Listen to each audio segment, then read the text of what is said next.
Good evening. I'm Jeff Bennett. And I'm Amna Nawaz. On the NewsHour tonight, Israel urges Palestinians to leave Gaza City as it ramps up airstrikes and ground operations. An ICE raid at a Hyundai plant in Georgia illustrates the Trump administration's increasing focus on businesses that employ immigrants. And we report from the coast of Maine on seabirds that are struggling to survive in a rapidly warming climate and how scientists are working to help them.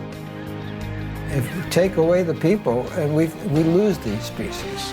We are the cause of the problem. We need to be the cause of the solution.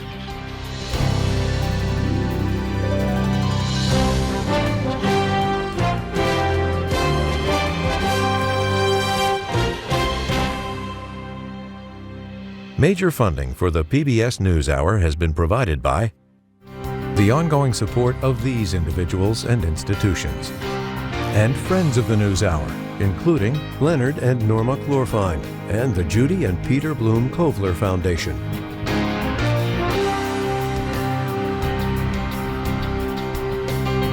It really matters when you have an opportunity to give back. Being part of something that's bigger than myself, that's what brings me happiness. Being able to integrate your professional career with some of these other things that are important to you, it's critical to be happy at the end of the day. You know, this is our community too, and we want to participate and give back to it. People want those opportunities to make an impact and a difference.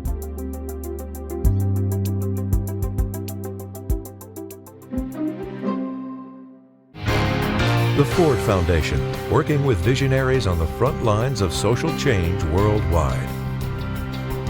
And with the ongoing support of these individuals and institutions.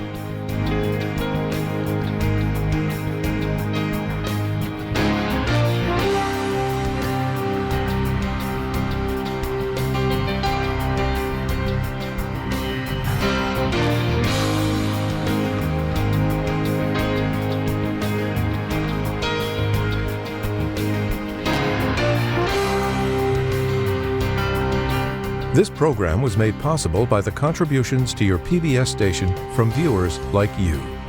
Thank you. Welcome to the NewsHour. Tonight, there is war and violence from Gaza to the West Bank after a terrorist attack killed 6 Israelis and wounded more than 20 at a bus stop in Jerusalem. Israel has now raided the West Bank town where it says the gunmen came from. At the same time, Israel's military is assaulting Gaza City, destroying high-rise buildings as the U.S. gives Hamas an ultimatum. Take a new ceasefire deal that's on the table, or Israel will proceed with its plans to take over Gaza's largest city. Nick Schifrin has our story. Today in the Holy City, terror. During the morning rush hour at a busy bus stop, Jerusalem commuters ran from the sound of bullets. 2 gunmen that Israel identified as Palestinians from the West Bank shot into a busy bus after the driver refused to let them board. We saw people lying on the ground, people bleeding, people in panic, running in every direction. It was a very, very difficult event. Hamas praised the attack. Israel says more than 20 were wounded, 6 killed, including a rabbi laid to rest as loved ones mourn.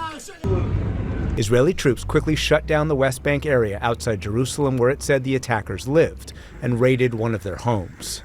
Israeli Prime Minister Benjamin Netanyahu visited the attacked bus and vowed to pursue what he called West Bank terrorist nests and, at the same time, take over Gaza City. I'm taking this opportunity to say to the residents of Gaza, listen to me carefully. You've been warned. Get out of there. There's not much warning in Gaza these days, about 9 seconds between an initial airstrike on a high-rise that Israel claims is being used by Hamas and a second airstrike designed to demolish.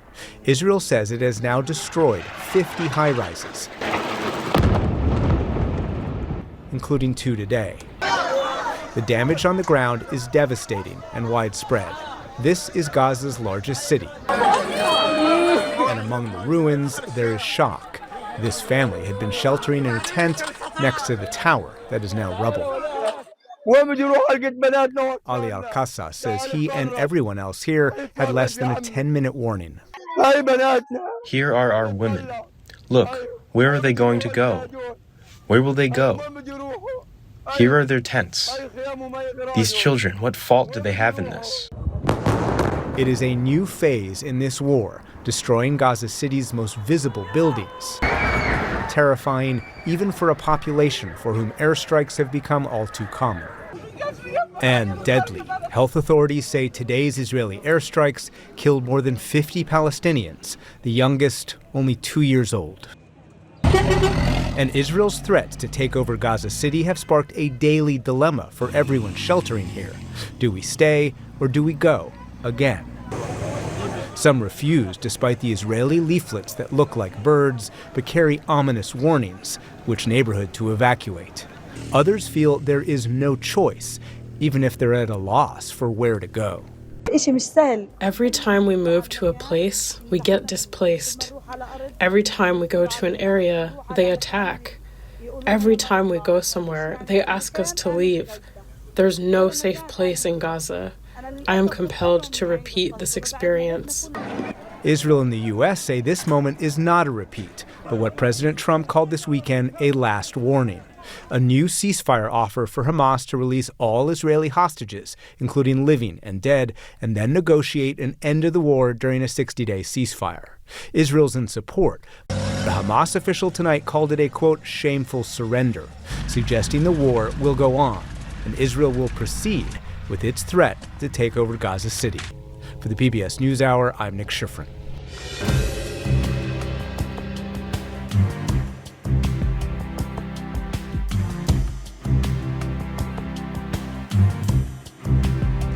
In the day's other headlines, House Democrats released a letter today that Donald Trump allegedly sent to Jeffrey Epstein for a 2003 birthday book for the later convicted sex offender.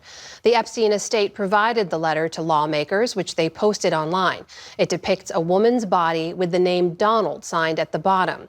Deputy White House Chief of Staff Taylor Budowich responded online that that is not the president's signature. Trump himself has previously denied writing any such letter and filed a $10 billion lawsuit against the Wall Street Journal for defamation, saying the letter is fake.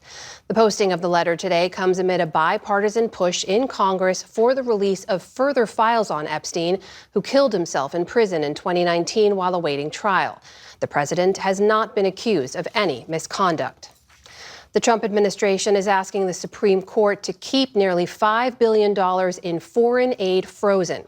Today's emergency application comes after President Trump last month used a rare maneuver called a pocket rescission to essentially bypass Congress in holding up the funds. Last week, U.S. District Judge Ali Amir found that action was likely illegal and ordered the administration to spend the money. In today's filing, Solicitor General D. John Sauer said that ruling, quote, raises a grave and urgent threat to the separation of powers. A federal appeals court upheld a ruling today that ordered President Trump to pay $83 million to writer E. Jean Carroll for defaming her. The three-judge panel in New York was unanimous in rejecting Trump's argument that he deserved presidential immunity from Carroll's lawsuit.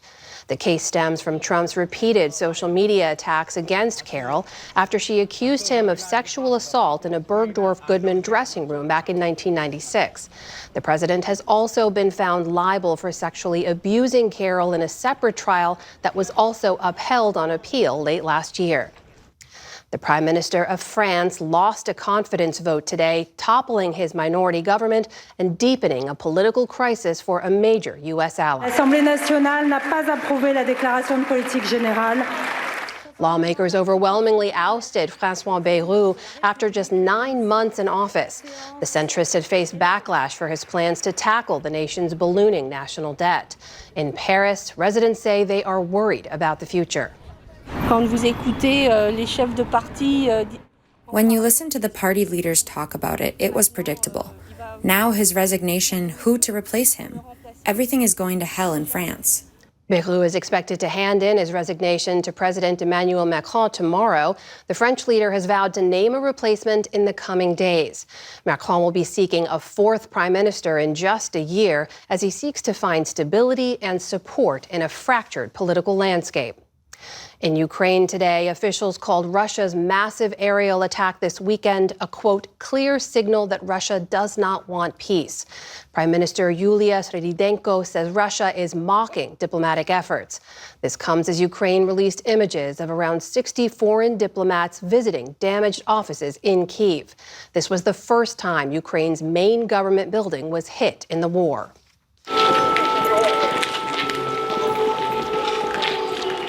The attack was the largest since Russia's full-scale invasion more than 3 years ago. At least 4 people were killed. Meanwhile, in Washington today, European and U.S. officials met to discuss possible new sanctions on Russia. If approved, they'd be the first coordinated measures against Russia since Trump returned to office.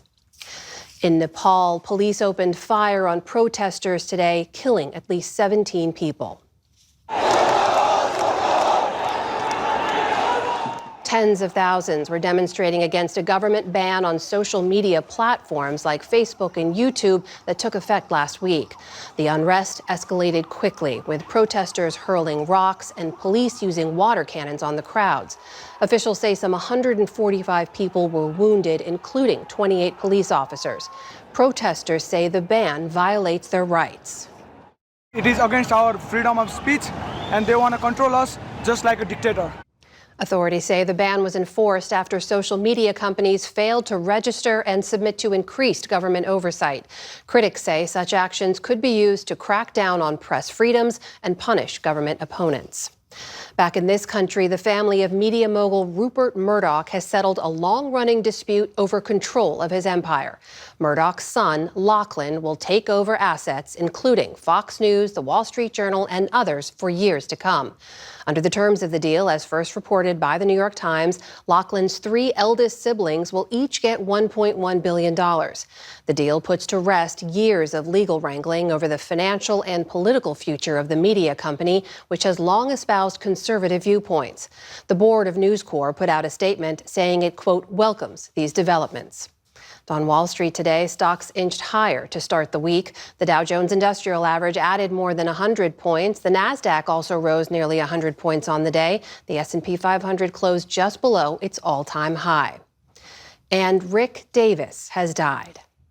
As a founding member of the British rock group Supertramp, he was the voice and piano player behind some of the band's most iconic songs. Goodbye, stranger. It's been nice. Hope you find your paradise. In hits like Goodbye Stranger, Davis mixed a wispy falsetto with a snarling baritone, all powered by his signature Wurlitzer piano. Alongside co-founder and vocalist Roger Hodgson, Davis helped anchor many other hits like Take the Long Way Home and Give a Little Bit. Rick Davies died this weekend in New York after a long battle with multiple myeloma, a form of blood cancer.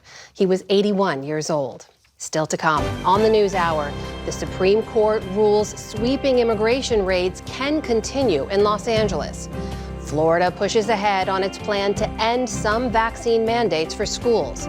And Tamara Keith and Amy Walter break down the latest political headlines.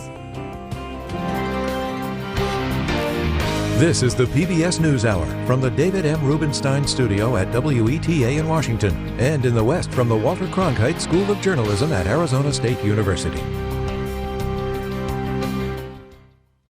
The U.S. Supreme Court ruled today that sweeping immigration raids in California can continue, lifting a lower court ruling that barred arrests without suspicion by Immigration and Customs Enforcement. It follows a raid on Friday at a car manufacturing plant in Georgia that led to nearly 500 arrests. That raid by ICE at a Hyundai facility in Georgia marked the largest single-site raid this country has ever seen.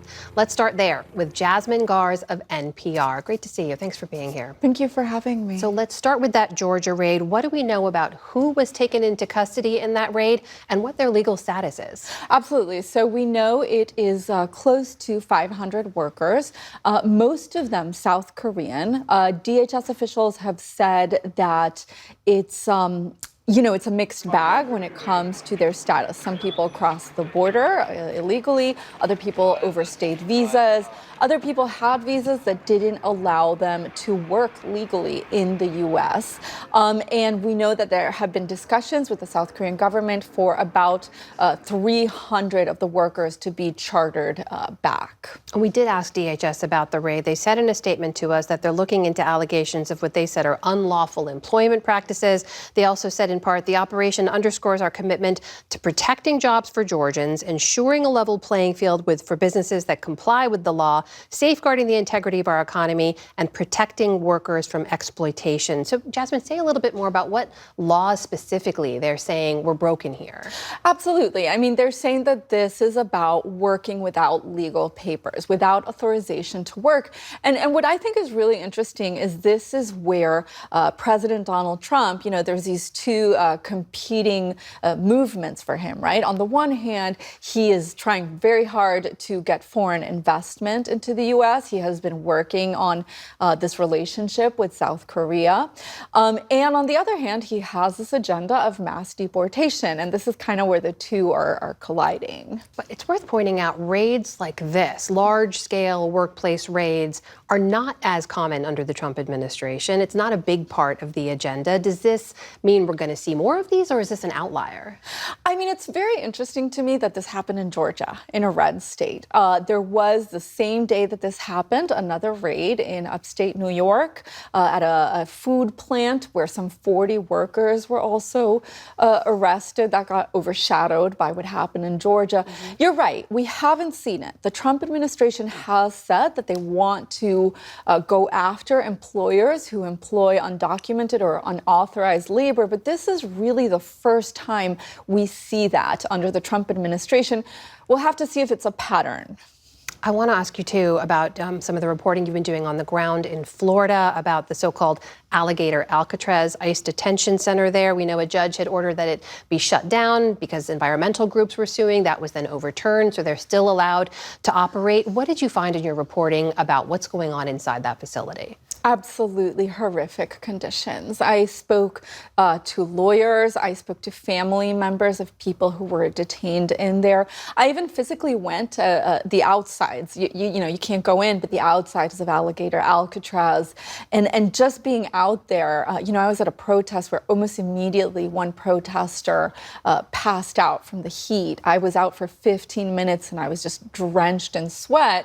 And I'm telling you that because I've been talking to lawyers and family members who are talking about electricity going in and out, and so not enough air conditioning, a lack of water, water having to be brought in, widespread vermin, infectious disease. Lawyers, throughout this process have talked to me about, infectious diseases like skin diseases and respiratory diseases that really breed in that kind of environment. We know that stays open for now, but that court process continues to unfold. Meanwhile, there's news today from the Supreme Court I have to ask you about, which was the lifting of restrictions on ICE agents carrying out raids in Los Angeles. What kind of impact is that going to have? I mean, listen, what we're seeing is these quotas, right? It's been said that the government is aiming for 3,000 daily arrests, 1 million deportations in the first year. And you know what? The numbers we're seeing in detention right now, it consistently hovers around 70% of immigrants in immigration detention right now have no criminal conviction. And so the question is, how are these people being selected? How are they being picked up? And there are so many accusations that it's racial profiling. I think, we're going to have to keep seeing what happens here on the ground. But again, 70% of people in detention, in immigration detention, do not have a criminal conviction. That's a striking number. I know you'll continue to report on this. Jasmine Garsd of NPR, thank you so much. Thanks for having me. Now, for a legal perspective on those new developments regarding President Trump's immigration agenda, we turn to William Banks, Professor Emeritus of Law at Syracuse University. Thank you for being with us. And as we reported, the Supreme Court today lifted restrictions on immigration stops in the Los Angeles area, at least while this case plays out in the appeals court. Lower court rulings found evidence that the raids swept up people simply for looking Latino or for speaking Spanish, raising Fourth Amendment concerns. How should we understand the court's ruling in light of that? The most important thing to understand about what the Supreme Court has done today is that it's only temporary. They pause the lower courts while a hearing on the merits can be held. So whether the ICE immigration stops are based on a proven or unproven assertion of focusing on ethnicity or race has to be determined finally after there's been evidence submitted on a record. So all the Supreme Court did today is that they're allowing the government to go forward with their immigration enforcement methods as they propose them, at least while the litigation is pending. This case is by far from any means over. There'll be arguments on the merits about the Fourth Amendment, about the Due Process Clause, and perhaps even about the First Amendment. Well, on that point, how do immigration stops based on race, language, or appearance square with the Fourth Amendment protection against unreasonable search and seizure? Justice Kavanaugh is the only justice to write a concurring opinion from among those in the majority today. It was 6-3. And Justice Kavanaugh said that his view was that the potential for ethnicity or race to be a factor in the immigration enforcement was one factor among many.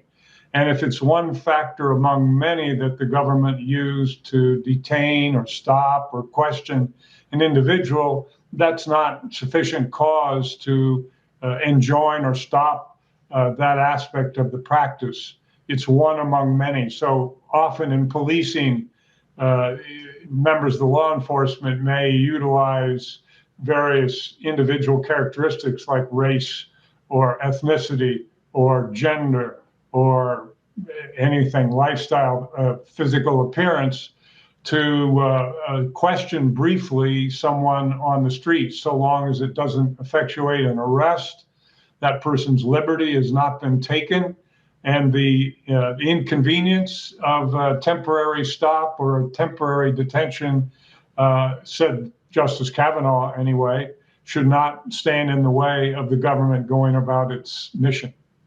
Meantime, the Trump administration said today it started an immigration crackdown in Chicago. The governor of Illinois, J.B. Pritzker, the mayor of Chicago, Brandon Johnson, are pushing back. Does the president have the authority to send in federal agents over the objections of state and local leaders in this case? The president has the authority to send in civilians into the state of Illinois or city of Chicago, those that are working for ICE or some other civilian agency in the U.S. government, but he doesn't likely have the authority to deploy the National Guard there. And the reason for that is a fundamental one in our system, that National Guard forces are, in their default posture, subject to command of the state governor, not the President of the United States. The president can only utilize the National Guard for a federal operation if the state governor agrees, and in this case, as you point out, he has not, or if the president thinks that circumstances are truly extraordinary, he can invoke something called the Insurrection Act to federalize the incident altogether. That would be a very extreme step, one that hasn't been taken in the United States since 1992, and that's been taken only a few times in our collective history. And Chicago, as you well know, has declared itself a sanctuary city. How much power do local officials actually have to resist or limit federal law enforcement? The local officials, state officials have considerable leverage in this regard. There's a concept that is taught in constitutional law in law schools everywhere that holds that the federal government may not commandeer state resources into service of a federal program. In other words, President Trump or any president is free to send federal resources to do a federal job, to fulfill a federal mission inside a state, but they can't compel the state to provide assistance, to provide personnel, to provide whatever other resources the federal government might need. William Banks, Professor Emeritus of Law at Syracuse University. Thanks again for your time this evening, sir. Thank you. It was good to be with you.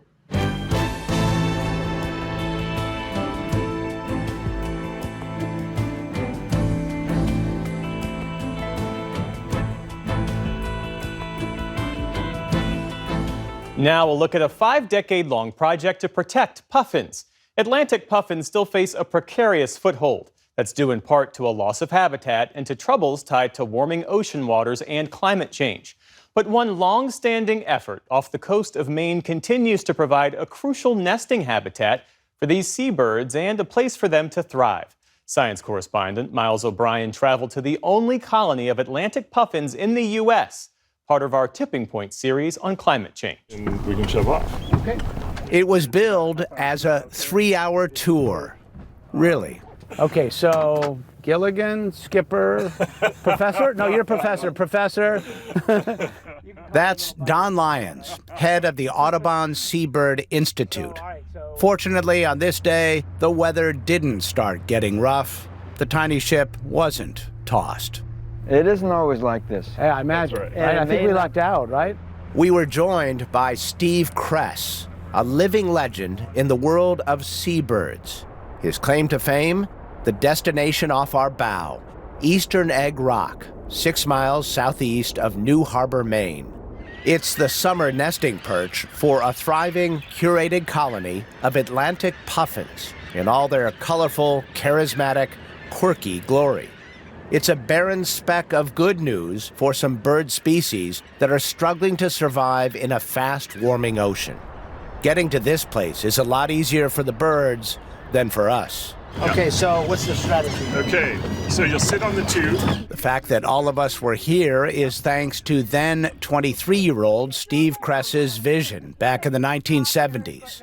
He had read that puffins thrived here, but then vanished in the late 19th century, unmercifully hunted to extirpation, locally extinct. People cause them to leave, maybe people can help bring them back. That was the notion. I had no idea that that notion was going to be my life's work. It had never been done before, and the experts ranged from skeptical to hostile. Unburdened by conventional wisdom, he and his young, idealistic team wrote their puffin playbook on the fly.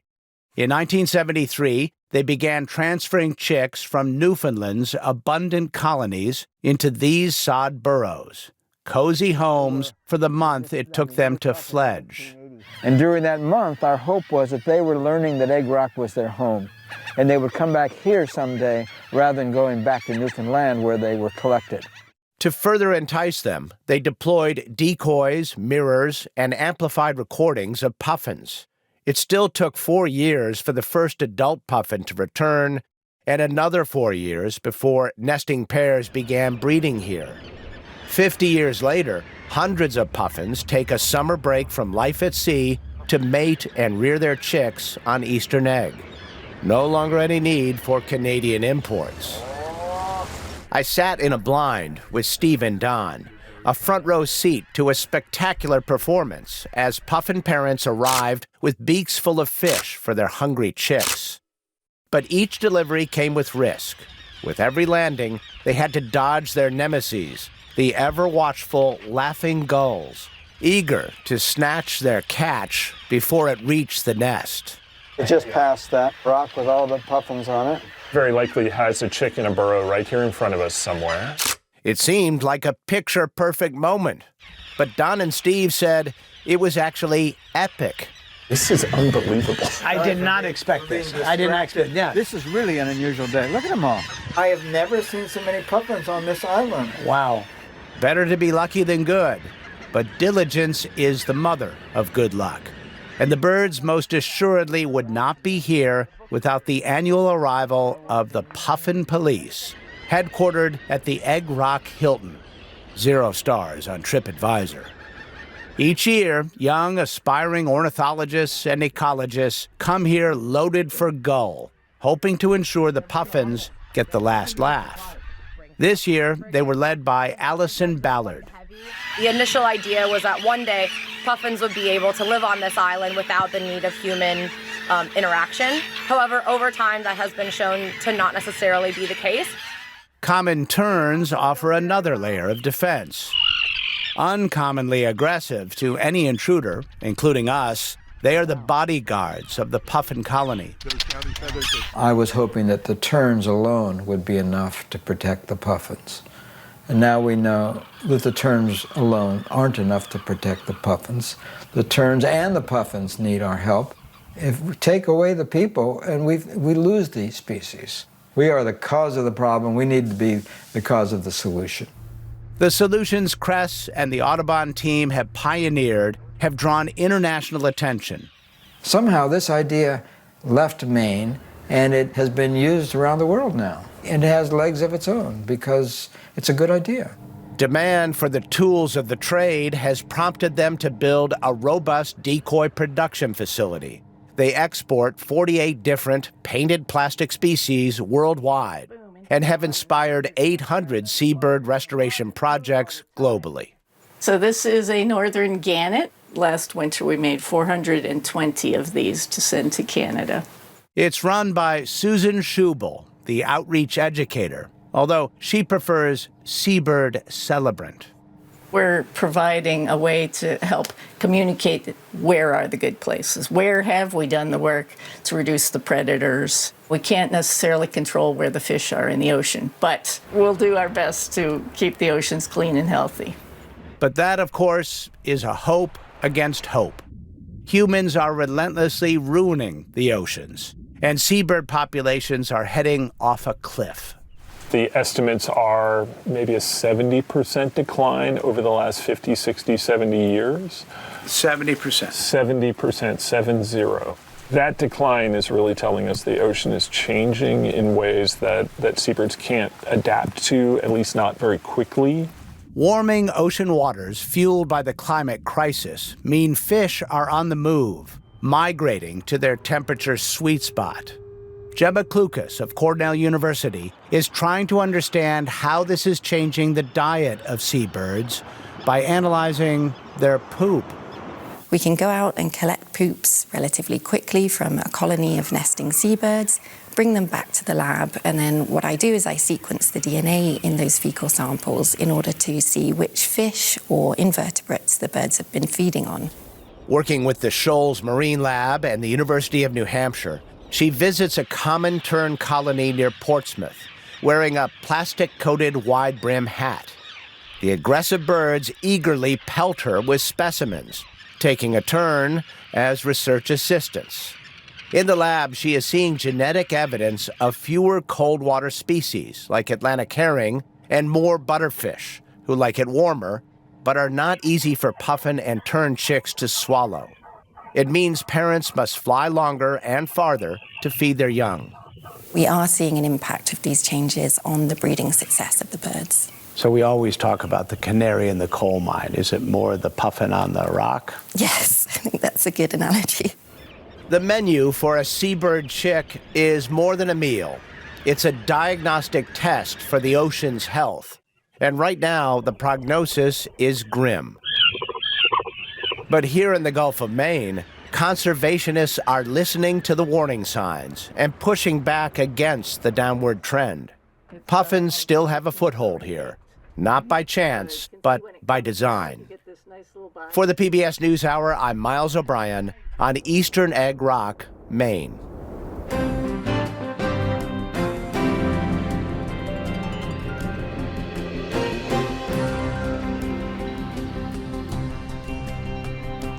Health officials in Florida released more details about how they're moving to end many school vaccination mandates. Public health experts are worried about the impact on children in the state and whether other states may follow. William Brangham has that story.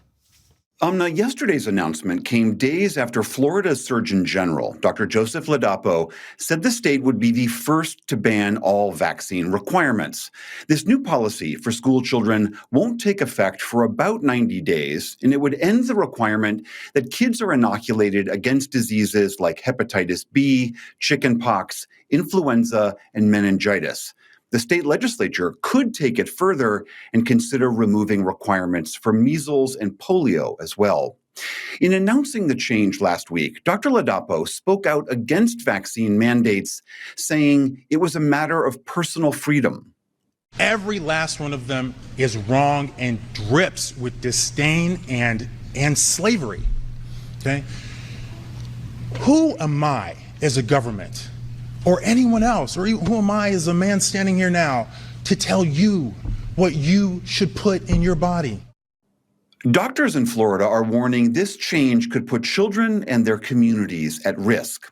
One of those is Dr. Mona Amin. She's a pediatrician in Florida and host of the Peds Doc podcast. For the record, we invited Dr. Ladapo on the show, but he declined our request. Dr. Amin, thank you so much for being here. When you first heard the Surgeon General's comments, specifically linking vaccine mandates to slavery, what was your reaction? Oh, thank you for having me. The reaction was swift and feeling disheartening, demoralizing, and frustrating. One, the comparison with vaccine mandates and slavery is not founded. Obviously, vaccine mandates are there for a reason to protect people, when we can go into a whole other tangent on slavery was not the same situation. And as a pediatrician who spends so much time educating the public and my community about the importance of vaccine programs and vaccination, it was very disheartening to hear someone on a large public platform say that this is something that is not going to happen in our state at a time when we see measles outbreaks, at a time when we are seeing the rise of pertussis cases around the world. And so as a mother myself, I felt concerned not only for my patients, but for other mothers who want to protect their children and are now hearing this reality may become true in 90 days or more. What are the public health implications here? Because, as I'm sure you've heard, there are many people who do believe that the mandates are onerous. They may not themselves be anti-vaccine, but they think that the government telling you you have to have it in order to go to school or go to work is too much. So what will be, in your view, the impact of this? So we have to understand that in public health is looking out for exactly that, the public's health. So a lot of the policy here is looking out for the greater good. So an example here is that we can say, well, I'm going to drive and drink at the same time, right? So I'm going to get behind the wheel. It's my body, my choice, my car. Yet doing so is going to put other people on that road at risk. So there has to be guardrails here. Same thing for vaccine mandates. If we are going to be going into a public school system or even a private school system where children are in enclosed spaces where respiratory viruses and bacteria can spread, the things that we prevent with vaccine preventable illnesses, we are putting each other at risk. So the risk here is that we are going to bring home these illnesses to the unvaccinated children. And also remember that even children who are fully vaccinated, vaccines are not 100%. So that small risk that they can get the virus or bacteria, and more importantly, that they can bring it home to newborns, immunocompromised family members, grandpa and grandma who may have weaker immune systems. So we are going to see a trickle effect that not only impacts the children who are in the school system, but the teachers and the communities. That is why public health measures are in place, that we could start to see more viruses, more bacteria, and more hospitalizations, and more of a public health crisis here. I mean, states do allow medical exemptions. Parents can sign these forms to say, I don't want my child vaccinated for these reasons. Other states offer religious exemptions. You do believe, though, that eliminating these mandates will lead to more outbreaks for sure? There is a high likelihood. Of course, we cannot predict the future, but I'd like to use the measles outbreak as an example. So in order for there to be immunity in a community, there has to be 95% of the community has to be vaccinated or immune to measles. Now, in Florida, the vaccination rate for kindergartners right now is under 90%, around 89%. So now if we remove these mandates, that could mean less people getting vaccinated. Right now in the state of Florida, for a child to enter a school system, they have to get vaccinated. I see those children come into my office. It means a higher vaccine rate. But now if we remove those mandates, those vaccine rates could reduce, which means the virus, like measles, can have a more likelihood of spread. So we are going to see this. To the degree to which is hard to know, depending on the vaccine status in a community, but it is a high-risk situation that we want to avoid as much as possible. What do you do in your own practice when a mother or father with their children come to your office and say, I've heard these suspicions being cast about vaccines. How do you counsel them? I think it's important to lead with curiosity. So I ask them where they got that information and what they feel about that information. And I guide with facts, what we see clinically and what we see by the evidence. And hopefully with that, they can come around and understand the importance of vaccination. I, as a pediatrician, vaccinate my own 2 children on schedule and why I do that. And so that we can hopefully make this idea that the Florida Surgeon General has not a reality by advocating for the importance of vaccination and calling our legislators so that they know the importance as well. All right, Dr. Mona Amin, Florida pediatrician, thank you so much for being here. Thank you for having me.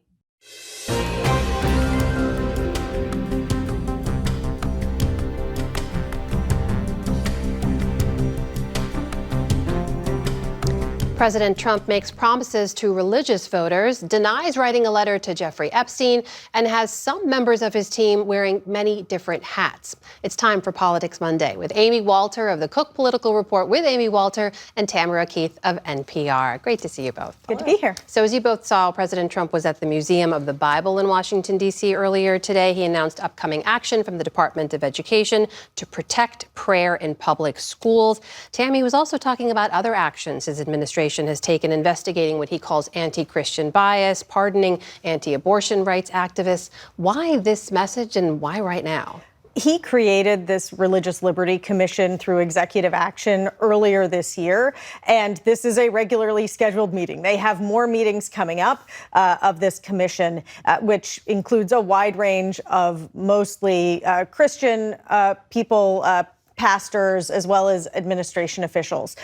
And this is part of keeping the promises he made when he was campaigning. Evangelical Christians, white evangelicals, are very important to his base. They are very important to how he got elected. He said he wants more prayer in school. He made a lot of promises when he was campaigning. And I mean, we have seen this with any number of issues that he campaigned on. He is checking the boxes. He is going down the list. He is going through and trying to deliver on promises he made to key constituencies, which now the midterms are a little bit more than a year away, and you want to keep those constituencies happy when there might be frustration with other things going on. Amy, he's not a regular churchgoer, right? But as Tam points out, this is a core part of his base. Is this just about making good on those promises? Is he shoring up weakening support? I do think that that's exactly right. It is checking a lot of the boxes and saying to folks who voted for him, see, I told you I was going to do these things, and I'm delivering on it. What's interesting, though, as we go into the midterms, we know that getting your base behind you, really important, but you can't win without at least some independent voters. And there was a poll out this weekend from CBS News, and they asked a question this way, which is, do you agree or like the goals of Donald Trump or dislike what his goals are? And 90-some% of Republicans said, love it. In other words, he's checked all the boxes. He's doing exactly what we wanted it to do. Obviously, Democrats overwhelmingly said, no, we don't like the goals. But only about 40% of independents agreed with the goals. And this gets to the central challenge as we go into this upcoming election, which is when I talk to Republicans who believe that, yes, the president was elected in part on improving the economy, but also on a lot of these cultural and social issues. And delivering on those cultural and social issues will be really important for Republicans to talk about as we go into the next election. However, it is also clear that concerns about the economy are a major drag. And it's also true that even on some of the issues where he has put the most emphasis, immigration, for example, or even on crime, he's not getting the return on that from independent voters. There has been an issue that splintered his base somewhat. That is the pressure to release more of the Jeffrey Epstein files, which his White House has not yet done. We saw just today House Democrats released this letter that President Trump has repeatedly denied even writing to Jeffrey Epstein. Does that kind of thing, the letter, his denials, does that matter to supporters? What's interesting is I think the issue matters. I don't think his presence as a part of it, i.e., whether he knew Jeffrey Epstein, whether he wrote that letter or not, is as important. I think the animating force of this issue is this idea of, and many of his supporters feel this way, that there is overall just an elite class of people who do bad things, that are corrupt and get away with it. And that this was going to be an opportunity for Donald Trump to rip off that shield around them. And so even if you listen to somebody like Marjorie Taylor Greene, who has come out and said she wants to see this report, she has said repeatedly, I don't think Donald Trump has anything to do with any of this. This isn't about Donald Trump. So while Democrats may see that letter and say, it implicates him, what somebody like Marjorie Taylor Greene or many supporters will say is, I'm not concerned about Donald Trump and what he did. I don't think he had anything to do with it. But I know there are a lot of famous people and influential people who need to be exposed. Well, Tam, let's talk a little bit more about who the president has around him. You've been doing some great reporting, finding that there are more people taking on more roles. Tell us about that. Yeah, there are at least a dozen administration officials wearing more than one hat. And what I mean by that is they have 2 full-time jobs. These are not small jobs. These are at least 2 big jobs. And there are 3 administration officials who have 3 jobs. That includes Secretary of State Marco Rubio, who is also the National Security Advisor and the Archivist of the U.S. He just gave up his 4th job, which he had had for several months, which was being the head of the U.S. Agency for International Development. He handed that off to Russell Vought, who is the budget director, but also the head of CFPB. In that particular case, it's very clear that Russell Vought is sort of the grim reaper of the administration when it comes to agencies that the president and his party want to get rid of. And the Consumer Financial Protection Bureau and USAID are both on the chopping block. What does it say to you that there seem to be now fewer people around the president because more of them are taking more jobs? Yeah, and these people are loyal to President Trump in a way that his administration didn't always have loyalists in the first term. In the first term, he had to lean on a lot of former Bush administration officials. This time, these are loyalists. These are people that he trusts. And what one person told me is that Trump is used to running a family business where if somebody is good and you trust them, you just give them more projects. And so this is President Trump running the U.S. government, which is a very different beast, as sort of like he ran his family business. Well, let me ask Amy about one specific member of the team. That is Health and Human Services Secretary Robert F. Kennedy Jr. He took some tough questions on Capitol Hill from Democrats, yes, but also from several Republicans, notably the doctors in the Senate. It's clear there's some frustration, though, here growing among the president's own party about Kennedy's policies. But this line some of them are trying to walk, we saw them really hold up the president, the work that he did on Operation Warp Speed to get to a COVID vaccine, and still criticize Kennedy. Right. How difficult is that line? Well, the president himself is sort of walking that line. When he was asked about the Florida decision on no vaccine mandates, he was like, I don't know if that's such a great idea. He has said, even in response to some of the things that the health secretary said, not all vaccines are bad. Right? So he, too, is trying to have a very clear line there. It's also notable that a poll was leaked from the president's own pollster, Tony Fabrizio, where the poll memo, it really is just a poll memo, so it feels like one of those things that was meant to be leaked, that went out to senators, especially Republican senators, saying a majority of Trump voters believe in vaccines. Mm-hmm. So while they said don't mistake a lot of the frustration that many Republicans have about the COVID vaccine for a blanket disbelief in vaccines. Vaccines are still popular. So that is how the line is now being walked. Tam, given all that, what does that mean for Republicans trying to create this wedge here between Kennedy and the president? So, here's the thing. These Republicans had an opportunity to make Kennedy not be the Health and Human Services Secretary. That is the advise and consent role of the Senate. And several of these senators had reservations. And they were reassured that Kennedy wouldn't do some of the very things that he is doing now. But he's in. And so the only way to get Kennedy out, essentially, is to get the president to fire him. So far, I don't think President Trump is anywhere close to that, in part because the MAHA, the Make America Healthy Again movement, was a big part of his base. It's part of how he won. And Making America Healthy Again is another one of these promises that he wants to say he's keeping. We'll see that key report coming out very soon as well. Tamara Keith and Amy Walter, always great to see you. Thank you. You're welcome.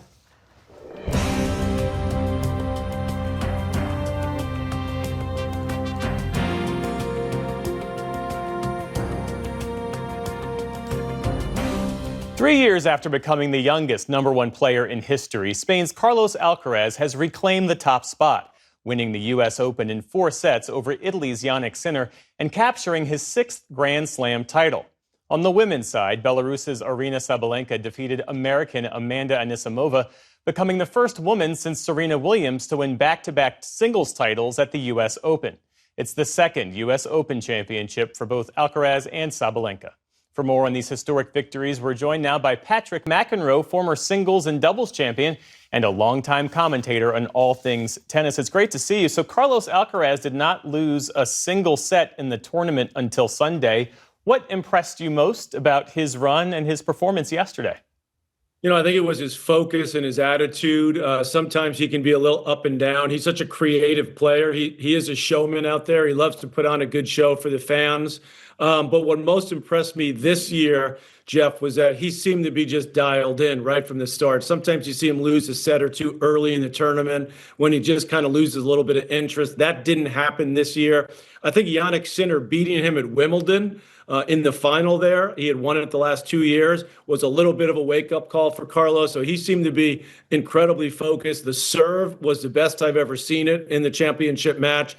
And he was absolutely hitting his forehand at just incredible speeds throughout the entire match. And he set the tone early by going after Sinner. Sinner was able to, I thought, overpower him a little bit in that Wimbledon final, and Alcaraz came out with the mentality and the game plan on Sunday that he wasn't going to let that happen again. And it was a really impressive and dominant performance from Carlos. Yeah, it was an incredible championship match between Alcaraz and Sinner. How do you see their rivalry shaping the sport moving forward? Well, it is incredible. The last 2 years, they've split all 8 majors. And it's been a long time since that's happened. A guy by the name of Roger Federer and Rafael Nadal did that. I think it was in 2006, 2007. So what they're doing is really separating themselves from the pack right now. And it's going to be up to the other players. Maybe it's Americans, Ben Shelton, Taylor Fritz, Alexander Zverev. Maybe there's a 15 or 16-year-old out there that's watching these guys and was going to say to himself, you know, I got to start playing tennis like that. I got to start taking huge risks. I got to start being ultra aggressive. I got to have lightning speed, because right now they are clearly far and away the 2 best players in the world. And I think there's no reason that that's not going to continue. They both play great tennis on multiple surfaces. Sinner winning Wimbledon for the first time on grass. Sinner was 1 point away 3 times this year in Paris of winning that title against Alcaraz in what was really one of the most epic matches I've ever seen. And Alcaraz able to come back and win that in 5 sets. Sinner gets him back at Wimbledon, and now Alcaraz wins it here. The next major will be in January in Australia, and they will go in, the 2 of them, as heavy favorites again. And on the women's side, Aryna Sabalenka came in after a tough Wimbledon loss to the American and then beat her to defend her U.S. Open title. What stood out to you about her resilience and her path to victory? Well, not only did she come back from a tough Wimbledon loss, she lost in the finals in Paris to Coco Gauff. She lost in the final in Australia to Madison Keys, so 2 Americans. She was the best player all year, consistently was the best player, but she really wanted to win that major, which had eluded her. She was going to keep the #1 ranking no matter what. But I don't think it would have meant as much to her without the win in New York. So you saw her emotions, her reaction after winning that. Anisimova had another great tournament. I remember she played the Wimbledon final, didn't win a game in that one after beating Sabalenka in a great match in the semifinal. So it was another great tournament for Amanda. I think we're going to see her break through within the next year or 2. But certainly this stamped Sabalenka as clearly the #1 player in the world for this year. And beyond the names we mentioned, who else caught your eye during this tournament, and which storyline should we be paying attention to as the tour moves forward? Well, I think the players, a couple of the players that I mentioned, the Americans, Taylor Fritz, had a good run, lost to Djokovic in the quarterfinals. I think that's a match he could have won.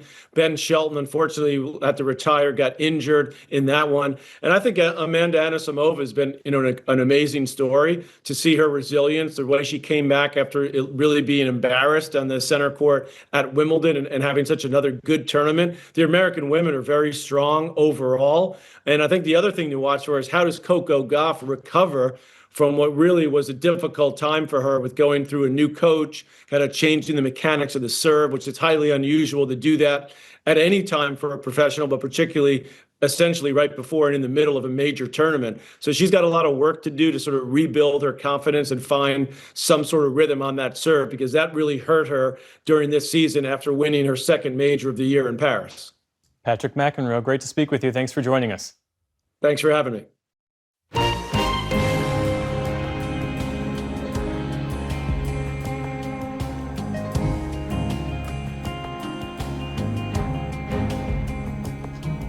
And that is the NewsHour for tonight. I'm Amna Nawaz. And I'm Jeff Bennett. For all of us here at the PBS NewsHour, thanks for spending part of your evening with us.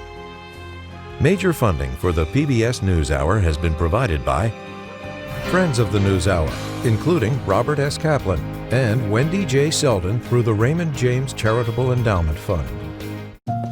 A law partner rediscovers her grandmother's artistry and creates a trust to keep the craft alive. A Raymond James financial advisor gets to know you, your passions, and the way you enrich your community. Life well planned. Certified financial planner professionals are proud to support PBS NewsHour. CFP professionals are committed to acting in their clients' best interest. More information at letsmakeaplan.org.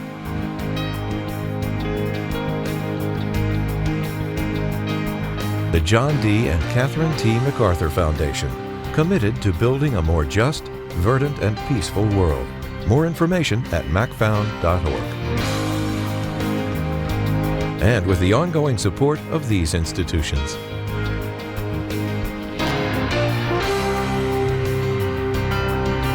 This program was made possible by the contributions to your PBS station from viewers like you. Thank you.